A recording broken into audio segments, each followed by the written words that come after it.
Hey guys, దీని గురించి మీరు అందరూ మీకు తెలిసే ఉంటుంది ఇదేంటని. ఇది షిప్లో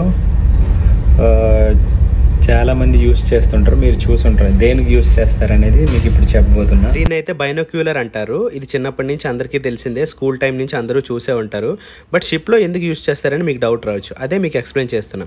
నార్మల్గా షిప్స్ అనేవి సేలింగ్ చేస్తున్నప్పుడు కొన్ని ఆపోజిట్గా వచ్చే షిప్స్ కానీ ఆర్ ఫిషింగ్ బోట్స్ కానీ ఎలాంటి ఫ్లోటెడ్ ఆబ్జెక్ట్స్ అయినా ఇందులో దీని ద్వారా అయితే కొంచెం దగ్గరగా చూస్తాం. ఈ బైనోక్యులర్స్ అనేవి బ్రిడ్జ్లో ఉంటాయి. బ్రిడ్జ్ టీమే ఎక్కువగా యూస్ చేస్తూ ఉంటాయి. డ్యూటీ ఆఫీసర్ కానీ డ్యూటీ ఏబీ కానీ వాళ్ళు లుకౌట్ చేసేటప్పుడు అయితే దూరంగా ఉన్న ఆబ్జెక్ట్ని దగ్గరగా చూసేయడానికి అయితే ఇవైతే ఎక్కువగా యూస్ చేస్తున్నట్టయితే చూడండి. ఈ డ్రమ్స్ అనేవి నార్మల్గా చాలా దూరంగా ఉన్నాయి, బట్ అందులో చూస్తే చాలా దగ్గరగా కనిపిస్తున్నాయి.